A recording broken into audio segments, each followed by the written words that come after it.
నమస్కారం. నేను సునీత లక్కమరాజు.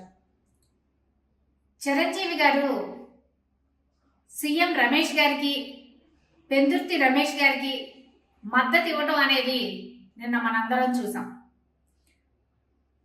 చిరంజీవి గారు డెఫినెట్గా ఆయన అందరి ఆదరణ ఉన్నటువంటి ఒక సినిమా హీరో అనేది అది అందరికీ తెలిసినటువంటి సత్యం. అయితే చిరంజీవి గారు వారికి మద్దతు ఇవ్వటం అంటే కూటమికి మద్దతు ఇస్తున్నాను, కూటమి అభ్యర్థుల్ని గెలిపించండి అని చెప్పారు ఆయన. అంటే కూటమి అంటే ఇప్పుడు టీడీపీ, జనసేన, బీజేపీ కలిపిన కూటమి కదా అది. మరి దానికి కాంగ్రెస్ లో ఉన్నటువంటి చిరంజీవి గారు ఎలా మద్దతు ఇస్తారు, ఎలా వీరిని గెలిపించమని చెప్తారు? మరి ఆయన ఇప్పటి వరకు కాంగ్రెస్ పార్టీలో తన పార్టీని విలీనం చేశారు, కానీ ప్రజారాజ్యాన్ని కాంగ్రెస్ పార్టీకి రాజీనామా చేసినట్టు ఎక్కడా చెప్పలేదే ఇప్పటివరకు.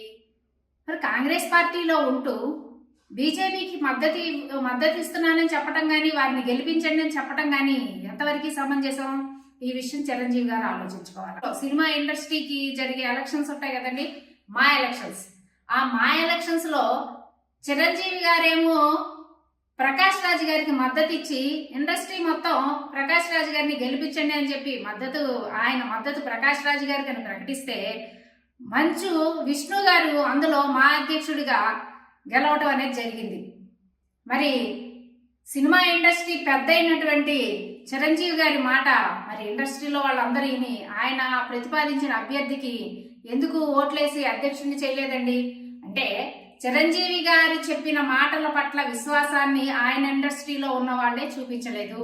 మరి ఆంధ్ర రాష్ట్ర ప్రజలు ఆయన చెప్పిన వారికి మద్దతు ఇస్తారు అని చెప్పి, ఆయన మద్దతు ఇచ్చిన వారిని ఎన్నుకుంటారు అని చెప్పి ఎలా అనుకుంటారండి? ఆంధ్ర రాష్ట్ర ప్రజలు చాలా విఘ్నులు, అన్ని ఆలోచన చేస్తూనే ఉంటారు. ఇంకొక విషయం ఏంటంటే, చిరంజీవి గారు వారి అమ్మని తిట్టాడు. లోకేష్ గారు అని ఆయన చిరంజీవి గారి తల్లిని తిట్టాడు. అలాంటి తల్లిని తిట్టిన పార్టీకి మద్దతు ఇవ్వడం ఏంటండి? కూటమిగా ఏర్పడటం మంచి విషయం అని చెప్పి ఎలా చెప్తారండి ఆయన? అది కూడా ఆయనకి ఆ సమయంలో గుర్తుకు రాలేదా? ఇద్దరు రమేష్ని పక్కన పెట్టుకొని మాటలు చెప్తున్నారు చిరంజీవి గారు. మరి ఆయన తల్లిని తిట్టాడు స్వయంగా లోకేష్ గారు. ఆ విషయం కూడా జ్ఞప్తికి రాకుండా మద్దతు ప్రకటిస్తున్నారు చిరంజీవి గారు. అంతేకాకుండా చిరంజీవి గారికి నిజంగా ఆంధ్ర రాష్ట్రం గురించి కానీ, ఆంధ్ర రాష్ట్ర ప్రజల పట్ల ప్రేమ కానీ ఉన్నట్లయితే ఇంతవరకు ఆయన సినిమా ఇండస్ట్రీని ఆంధ్రప్రదేశ్కి తీసుకురావటానికి ఆయన ఎందుకు ప్రయత్నం చేయలేదండి? గతంలో సీఎం గారిని మరి జగన్మోహన్ రెడ్డి గారిని కలిసినప్పుడు మరి ఇండస్ట్రీని తీసుకొచ్చి ఆంధ్రాలో పెడితే విశాఖలో ఇవన్నీ చేయొచ్చు అని మాట్లాడినప్పుడు మరి ఆయన ఎందుకు ఆ ప్రయత్నం చేయలేదు? ఆంధ్రప్రదేశ్కి ఇండస్ట్రీని తీసుకురావడంలో తన యొక్క పాత్రను ఎందుకు పోషించలేదండి? ఇవన్నిటినీ చేయకోకుండా ఈరోజు వాళ్ళ తమ్ముడు పవన్ కళ్యాణ్ గారు ఇక్కడ నిలబడ్డాడు కాబట్టి, పవన్ కళ్యాణ్ గారి పార్టీకి మద్దతు ఇవ్వటం కోసం, పవన్ కళ్యాణ్ గారిని గెలిపించుకోవటం కోసం ఈరోజు ఆయన మాట్లాడుతూ ఉన్నారు.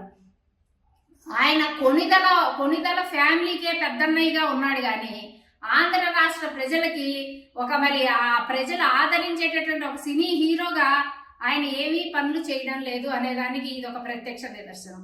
ఇంకొక మాట చెప్తాడు పవన్ కళ్యాణ్ గారు ఎప్పుడు, మా అన్నయ్య నాకు స్కిల్ డెవలప్మెంట్ నేర్పించారని. మరి వాళ్ళ అన్నయ్య ఆయనకి నేర్పించిన స్కిల్ డెవలప్మెంట్ ఏంటో మాకైతే అర్థం కావట్లేదు. ఆ స్కిల్ డెవలప్మెంట్ అంటే ఆయన ఇప్పుడు ఆంధ్ర రాష్ట్ర ప్రజలందరికీ నేర్పిస్తాడంట. మీ అన్నయ్య గారు మీకు నేర్పించే స్కిల్ డెవలప్మెంట్ ఏంటో మీరు చెప్తే కూడా మంచిదండి పవన్ కళ్యాణ్ గారు. మరి మీరు పోటీ చేసింది భీమవరంలో, మీరు ఓడిపోతే భీమవరం నుంచి పోటీ చేయకుండా పిఠాపురం నుంచి ఎందుకు పోటీ చేస్తున్నారండి? ప్రజలందరూ మిమ్మల్ని పిఠాపురంలో పోటీ చేస్తే పిఠాపురం నుంచి బయటికి వెళ్ళగొట్టడానికి పిఠాపురంలో పవన్ కళ్యాణ్ అని చెప్తున్నారండి. మీరు అక్కడ గెలవటం అనేది అసాధ్యం.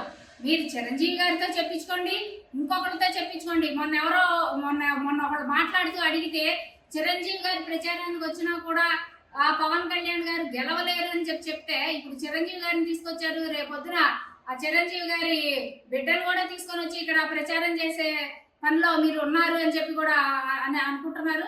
ఏది ఏమైనా సరే ఆంధ్ర రాష్ట్ర ప్రజలు అన్ని గమనిస్తున్నారు. చిరంజీవి గారు ఇప్పటికీ కూడా కాంగ్రెస్ పార్టీలోనే ఉన్నారు. కాంగ్రెస్ పార్టీలో ఉంటూ మరి బీజేపీ అలయన్స్ అయిన కూటమికి ఎలా మద్దతు ఇస్తారు అనేది మరి ఆలోచించుకోవాలా. ప్రజలందరూ కూడా ఇది ఆలోచించి అయినా సరే చిరంజీవి గారు చెప్పే మాటల పట్ల ఆంధ్ర రాష్ట్ర ప్రజలు విశ్వాసంతో లేరు.